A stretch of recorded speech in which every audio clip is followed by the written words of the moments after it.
Hi, this is Shannon. This is Cycle 1, Week 10. I'm excited to share with you some tutor ideas for this week. You can also use these ideas just to practice the memory work at home with your kids too. Make sure you stick around to the end of my video. Like I have before, I'm going to show you some free resources I have made that you can use to practice the memory work at home with your kids. These are games, activities, just fun ways to practice the memory work.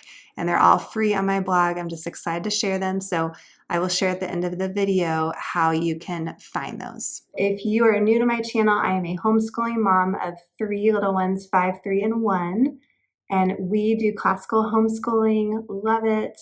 And I have the privilege of tutoring the obesitarians this year. So the little ones, so they're 4 through 6 years old.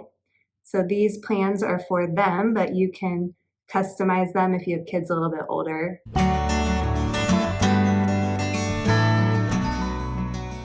So we're going to start with English today.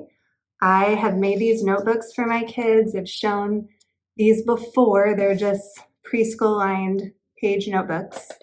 I'll link them below so you can see. I've decorated each one with the child's name and a biology design. So this is not an actual name of a kid in my class. I just am using it as an example. So what I do is each week I write the prepositions that we're doing in each of their notebooks, and then I bring them in with me each week and set them around the table, and they know that we practice writing some of the prepositions. Usually I do this at the beginning of class. So this week we are starting with through and ending with toward. So you can see I wrote through completely, and then I wrote throughout and toward with little dots that the kids can trace. And then I wrote a line where they can try to write to. So I love this because you can customize this to the ability and level of the kids in your class. So if they're a little bit older and they're doing pretty well with writing, you could have them write all of them or most of them.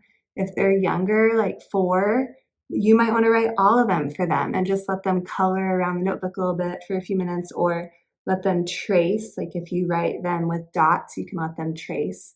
Or you can do a mixture like this. You can customize it for each kid. I really like them to have some writing practice during our group time. I think it's really good for them.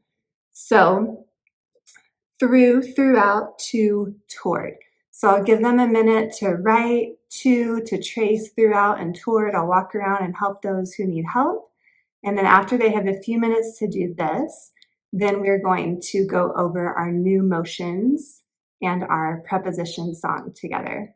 Last week we ended with since. So that's where we looked at our watch like this, since. This week we start with through. So we're going to take our hands and like through water. We're going through and then throughout. So after through, we bring our hands back and then go up. So same motion as through, but up for throughout. And then to, we're going to point ahead of us for to. And then toward, we're going to keep that pointer finger, but we're going to step in. So again, we've got through, throughout, to, toward, like that. And we're just doing those for this week. All right, now I'm going to do the motions from the beginning. So from week 2 through this week, week 10. So here we go. About, above, across, after, against, along, amid, among, around, at, atop, before, behind, below, beneath, beside, between, beyond, but by, concerning, down, during, except, for, from, in, inside, into, like, near, of, off, on, onto, out, outside, over, past, regarding, since, through, throughout, to, toward. So that's our song, weeks 2 through 10. After we all do this together, I like to have the kids play a game where they get to choose one motion that we've done so far. It doesn't have to be this week. It can be any of the previous weeks. And they don't say what it is, they just do it. and then we all have to guess what they do. So for example, if they do, just say, oh, that's out. Cool. Or if they do, that's 2. So it's really fun for them. It helps them think about, okay, which ones do I remember?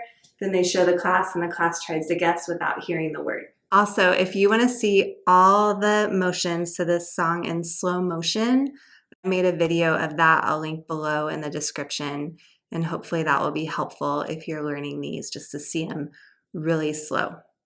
And I give the kids a sticker each week to put on their notebooks. So by the end of the year, they'll have lots of stickers on their notebooks. I collect these back each week, and then at the end of the year, I will give them to the kids to take home. So that is English this week. For timeline this week, I have my timeline cards. I get these from Classical Conversations, and I put the first letter of each event on each card. I get these letters from the dollar store, and I like to do this because the kids that I'm tutoring are really young, and so a lot of them can't read yet. So this just helps them identify which card is which. So I'm going to have these hidden around the room, and when we get to timeline, I'm going to tell the kids to go around the room and find 1 or 2 cards, depending on how many kids I have. I want each kid to have at least 1 card. And then I'll tell them to bring that card back to their seat and hang on to it. So once all the cards have been found, I will have 7 pieces of painter's tape already stuck on the wall. I'll do that before class time begins. And so I'll say, okay, we're going to go over the timeline cards, put them in the right order first, and then we're going to play a game after that. So I'll say, okay, our first timeline event is Japan's Heian period. Japan, what does that start with? Japan, J. So we'll find the J. There it is. Whoever has the J gets to go hang it up on the wall in the first spot. And then I'll say the second one is Charlemagne crowned Emperor of Europe. So whoever has that card gets to go hang that up on the wall. There it is, on the second spot. So when all of them are hung up on the wall, then we will go over the motions all together. So I'll have the kids go stand up in the front of the room in front of those cards, and we'll go over the motions. All right, so for the motions, first we're going to do Japan's Heian period. So Japan, we make the shape of Japan kind of like a banana like this. So Japan's Heian period, so we're going to go like this, like different levels. So Japan's Heian period. And then the next one is Charlemagne crowned Emperor of Europe. So Charlemagne, I'm going to make a C. Crown, I'm going to put a crown on. And then Emperor of Europe, I'm going to go like this with my E. Then the next one is Alfred the Great of England. So I'm going to do an A. Alfred the Great of England. I'm going to like shake my own hand. So Alfred the Great of England. Then Eric the Red. So I'm going to go down my lips like this. Eric the Red. I'm going to rock my baby. And Leif Erikson. And Norse explorers. So Eric the Red and Leif Erikson, Norse explorers. Then I've got Valdemir, so V, Valdemir the First.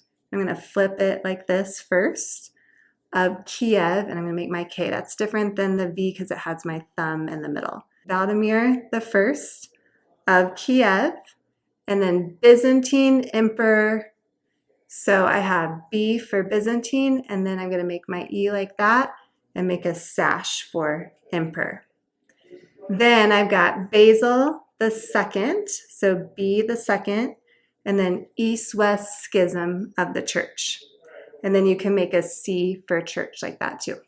All right, one more time, the motions go like this. So Japan's Heian period, Charlemagne crowned Emperor of Europe, Alfred the Great of England, Eric the Red and Leif Erikson, Norse explorers, Valdemir the First of Kiev, Byzantine Emperor, Basil the Second. And then it goes 1000 AD, 1000 AD, East-West Schism of the Church. Again, you can make the C. So Those are the motions. So I'm going to practice those with the kids a couple times. And then I'm going to say, okay, we're going to play Battleship, which means, so they didn't know this because I didn't mention this before, but on 3 of the timeline cards, I put a little dot on the back just with dry erase marker. You see, there's the other one, and here's the other one. So only on 3 of them. So they're hanging up on the wall, and I'm going to say, okay, we have to guess which one might have a dot on the back. And if you guess 3 ones that have a dot on the back in just 4 tries, then you get to sink my ship. It's kind of like a spin on Battleship. They'll say, okay, which one should we guess first? Which one do you think has that dot on the back? And they might say, ooh, let's guess this one, Byzantine Emperor Basil II, and then we'll take it off the wall and see, oh, it does have a dot. Awesome. Okay, you need 2 more that have a dot. Who wants to guess the next one? And see if you have a volunteer, or you can just let them all chime in. Ooh, Charlemagne crowned Emperor of Europe. No dot, so you only have 2 more tries. Let's see, which one should we guess next? What do you think? East-West Schism of the Church? There's a dot. Okay, only 1 more try. What do you think? Alfred the Great of England? Oh, no dot. You didn't sink my ship. And then you can just put them back on the wall and let them try it again. And they'll probably remember, but just let them do it until they get 3 dots and 4 guesses, and then they sink your ship. So just a little different twist on timeline. For geography this week, we are talking about Japan. So I've got my Trivium table map with the Pacific Ocean here, and then we've got the Sea of Japan in purple, Tokyo in pink, Mount Fuji in green, and Kyoto in blue. So I'm going to hand these out to the kids. I will have already marked these on their maps, and I'm also going to give them a little shark keychain. I found these at Target, and just because we're talking about several bodies of water, I'm going to have them point to them with their little shark. So we're going to start in Kyoto, which is the blue city right here. And I'm going to teach them a song to the tune Fairest Lord Jesus, and it goes like this. Japan, Kyoto, Tokyo, Mount Fuji, Pacific Ocean, Sea of Japan. Japan, Kyoto, Tokyo, Mount Fuji, Pacific Ocean, Sea of Japan. So I'll have them try to point as I sing. Hopefully they can start to sing along with me after we do it a few times. And then I will give them some dry erase markers, and they can color in their Sea of Japan and the Pacific Ocean. And I will encourage them to color in some of the other places that we've done these past weeks. So you could have them try to find Mongolia again and Beijing, some things from last week. So that is geography this week. For math this week, we are doing the squares. So what I'm going to do is I'm going to have painter's tape, and I'm going to make several big squares on the floor. Depending on how many kids you have in your group, you could make just one really big square or several, so they're not like bumping into each other. And what we're going to do is we're going to sing the squares to this tune, She'll Be Coming Round the Mountain. And first, as we sing this, I'm going to have the kids just walk along the edge of the square. So it goes like this. 1, 4, 9, 16, 25, 36, 49, 64, 81, 100, 121, 144, 169, 196, 225. So the first time I'll just, sing it for them because they don't know it yet, and they'll just walk around the square. And then the second time I'll be like, okay, I want you to try to join in with me a little bit if you can, and I'll have them jump from the outside of the square to the inside of the square as we sing it. And then the next time I'll have them skip around the edge of the square, or you could run slowly around the edge of the square. You could have them jump with 1 foot from the outside to the inside.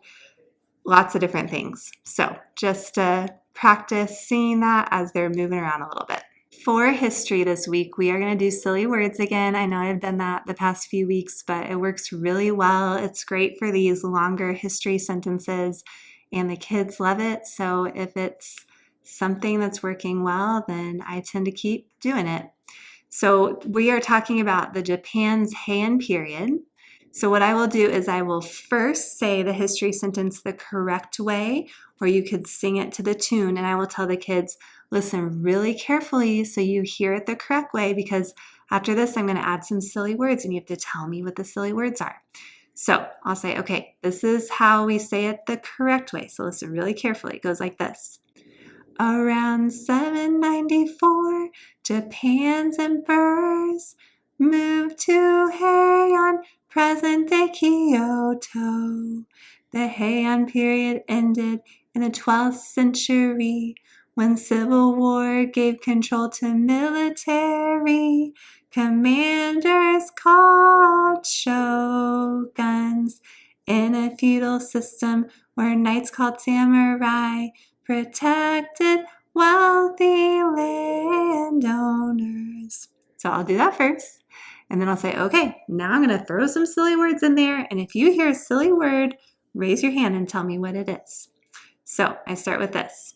Around 794, Japan's workers. Say, workers? No, what should it be?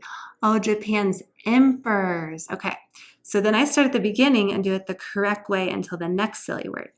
So around 794, Japan's emperors moved to heaven. Moved to heaven? No, what should it be? Oh, moved to Heian. That's right. Okay, so then I go back and I say it correctly until the next silly word. So around 794, Japan's emperors moved to Heian, present-day California. What? Not California. Oh, Kyoto. So you see, I go back to the beginning each time and say it correctly until the next silly word. So they're hearing it correctly a lot, which is really good. So the silly words I used were, instead of emperors, I have workers. Instead of Heian, I have heaven. Instead of Kyoto, I have California. Instead of period, I have comma. Instead of century, I have cookie. Instead of military, I have missionary. Instead of shoguns, I have smoothies. Instead of knights, I have kites. And then instead of wealthy, I have wiggly. So you can see all those, what I changed, but you can also just make them up on the fly too. So that is history this week. For Latin this week, we are doing the fourth declension noun endings. So what I'm going to do is I'm going to first sing these for the kids and tell them just to listen to me. And then we're going to try it all together while doing head, shoulders, knees, and toes. So it goes like this. Us, oos, ooey, ooh. Us, oos, ooey, ooh. Us, oos, ooey, ooh. Singular fourth declension. Us, ibis, us, ibis. Us, ibis, us, ibis. Us, ibis, us, ibis. Plural fourth declension. All right, so now we're going to try it, doing head, shoulders, knees, and toes, but we're going to change it a little bit. We're going to start with raising our hands up high, then touching our head, shoulders, knees, and then toes. So like this. Us, oos, ooey, ooh. Us, oos, ooey, ooh. Us, oos, ooey, ooh. Singular fourth declension. All right, here we go. Us, oos, ooey, ooh. Us, oos, ooey, ooh. Us, oos, ooey, ooh. Singular fourth declension. Oos, ibis, oos, ibis. Oos, ibis, oos, ibis. Oos, ibis, oos, ibis. Plural fourth declension. That is Latin this week. For science this week, we are learning about some leaf shapes, and I'm going to teach the kids this song to the tune My Father's World, and it goes like this. What are some leaf shapes? Linear, oval, and lobed, cleft, scale-like, and needle-like. These are some leaf shapes. Then I'm going to teach them some hand motions. So for linear, we're going to go like this in a straight line, linear. And then oval, we're going to make an oval with our fingers. Lobed, we're going to grab the lobes of our ears. Cleft, we're going to point to our chin here. And then scale-like, we're going to go like this on the sides of our cheek. And then needle-like, we're going to poke our arm with a needle. So I'm going to have them try to sing with me as we do those motions. Here we go. What are some leaf shapes? Linear, oval, and lobed, cleft, scale-like, and needle-like. These are some leaf shapes. What are some leaf shapes? Linear, oval, and lobed, cleft, scale-like, and needle-like. These are some leaf shapes. You can also use these silly voice sticks. I've shown these before. This one says mad, quiet to loud. I'll link below where I listed all of the silly voices I use. Super smiley. I also made silly voice cards that you can download for free if you haven't already. So for any of the new grammar, you can use silly voices. It's really fun, especially towards the end of the time when they're kind of tired. You could say, okay, now we're going to sing the song in a mad voice. So here we go. What are some leaf shapes? Linear, oval, and lobed. And then, you could have each one choose a stick and just do them in different silly voices. So that just adds some fun to it. You can also do fun motions for any of these. So like tiptoe, walk backwards. I have these cards you can download for free too. In case you haven't already, I wanted to mention them. These are especially good, I think, for math. So around the square that I talked about, you could have them each pick a fun motion card, and you could have them hop on one foot around the square, walk backwards around the square as you sing the squares. So just another idea. For review this week, we are going to play a game called Wiggle Worm. So what I did is on these popsicle sticks, I wrote the subject, and I either wrote Wiggle Worm or Sleepy Slug or Busy Bee on them. So I just wrote all 7 subjects, and then I just switched off writing Sleepy Slug, Wiggle Worm, or Busy Bee. So what I'm going to do is have all these sticks face down on the table or the floor, and I'm going to have the kids switch off picking one.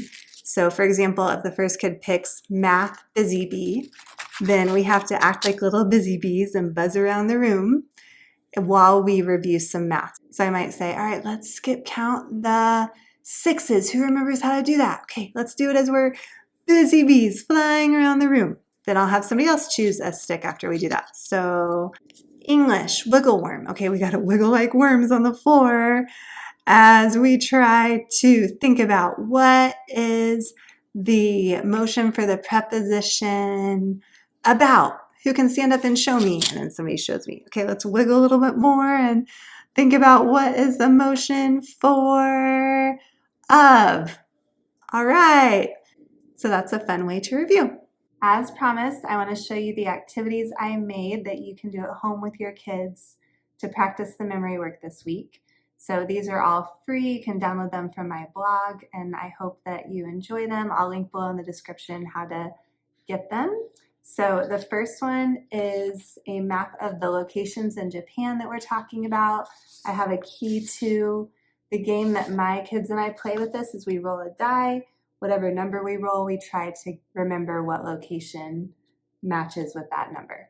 So that's geography. And then I have skip counting the squares. The kids get to fill in the Christmas trees with the squares that are missing. And then for history, I have a game called 4 in a Row. So I have different parts of the history sentence. I have a spinner that you can cut out and make, and then you spin the spinner and put a mark or a marker on whatever one you spin, and the goal is to get 4 in a row first. Then for science, we're talking about leaf shapes. So I made the game Uno with these. So there's leaf shapes of different colors. There's also some wild cards in here, some reverse. So going off the Uno game. So that's for science. And then for English, I've got my preposition cards. I've shown these before. My kids and I like to play memory with them. You can play Go Fish with them. My daughter's just enjoyed putting them in their correct order as she sings the song. So lots of different things you can do. These cards have all the prepositions from week 2 through week 12. A little picture and sentence with using the preposition to. Also, I've got my Latin bingo. I've showed this before too. This has all the noun endings from weeks 3 through week 12 and little pictures to help you pronounce them correctly. So I believe that's it. Again, all these activities are free on my blog. I'm excited to share them with you. My family and I love playing games, so it's just fun to make these and share. See the description box below with details about how to get them. If you are enjoying my videos, please subscribe to my channel. I am posting 2 videos per week about homeschooling, tutor ideas, and healthy living. And follow me on Instagram. I like to post what we do throughout the week related to homeschooling as a family. And let me know if you have any questions about anything. Thank you so much for watching. Have a great day.